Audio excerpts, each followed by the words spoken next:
Salut et bienvenue dans cette septième vidéo sur la formation du carnet d'ordre.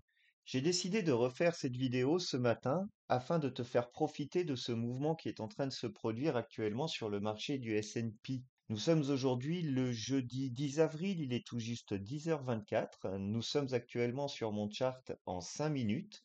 Tu retrouves ici mon carnet d'ordre, une profondeur de marché qui se situe ici, profondeur de marché acheteuse, une profondeur de marché vendeuse qui se situe ici, et donc mon current au centre entre ces deux profondeurs de marché.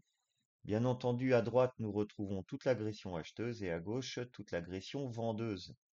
J'ai décidé de te faire cette vidéo en live, tout simplement pourquoi? Pour te montrer l'impact et la puissance du current à l'intérieur du carnet d'ordre, mais jumelé avec ton analyse chartiste. Donc là, actuellement, comme on peut le voir, nous sommes dans un mouvement baissier, nous avons généré ici une très jolie box, et là actuellement le marché est en train de nous proposer un joli mouvement vendeur. Je te propose que nous zoomions un petit peu plus à l'intérieur de cette zone. Donc le marché vient de casser ce niveau de HVN, ce niveau de fort volume. À nous maintenant de retrouver la bonne position pour reprendre ce trade vendeur et éventuellement poursuivre ce mouvement baissier.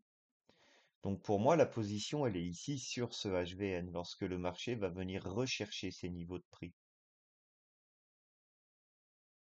Voilà, nous venons reprendre l'éventuel fair value gap que nous aurions pu laisser derrière nous. Nous arrivons sur cette zone de HVN. Il était le moment pour moi de rentrer vendeur au marché et bien entendu d'utiliser cette zone de HVN comme étant une zone de stop loss. Je pourrais même venir me placer juste derrière le plus haut de cette bougie précédente. L'objectif maintenant, c'est de regagner les plus bas et de casser ces plus bas et de poursuivre ce mouvement vendeur, prenant ce petit mouvement haussier comme un pullback. Pullback sur le retour du fort volume avant d'avoir orchestré cette baisse, ce mouvement baissier. Je peux désormais tracer cette zone de fort volume comme étant une zone de support résistance. Et je vais maintenant tout simplement, en utilisant la touche espace de mon clavier, remettre mon current à 0. Dans la vidéo 6, je te montre comment créer un raccourci avec ta touche clavier, justement. Et pourquoi pas venir protéger mon trade vendeur en cas d'un fort retournement haussier, plutôt que de me retrouver en perte.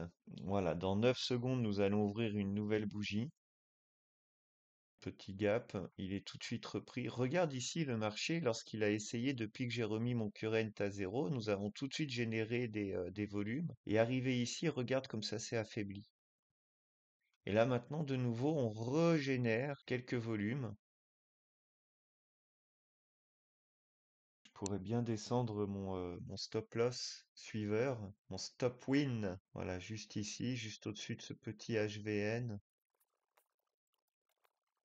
Alors, c'est pas parce que je n'utilise pas la profondeur de marché que je ne regarde pas ce qui se passe ici, hein. Au contraire, c'est super important. Vous avez vu les 15 lots là? Je le passerai au ralenti 17.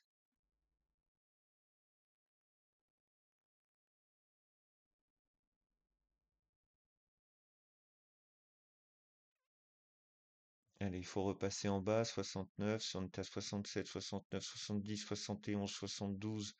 On voit que ça défend bien ici au niveau des acheteurs passifs.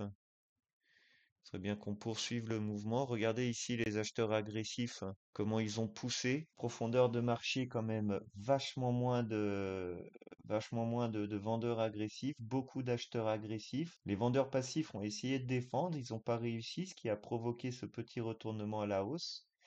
Et finalement, ils sont retournés chercher de la liquidité et profiter peut-être de certains stop-loss de par des entrées au marché acheteuses pour pousser le mouvement à la baisse. Là, j'ai un super niveau de prix, hein, je vais pas le laisser passer. Je vais venir positionner mon stop loss pardon, avec les mouvements du marché là qui sont en train de casser fort. Voilà, super.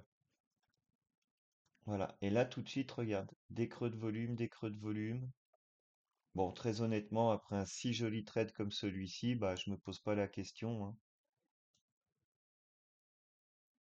Je suis vendeur, je vais venir fermer mon trade acheteur. En plus, je retrouve ici quelques acheteurs passifs. Voilà, puis profiter de mes gains.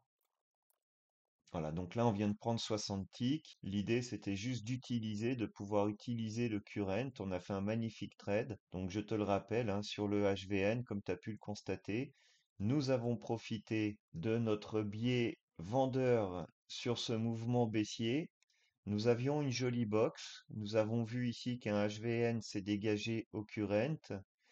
Lorsque nous avons pris position, nous avons tracé cette zone de support résistance sur le HVN, nous permettant d'établir notre stop loss derrière le HVN.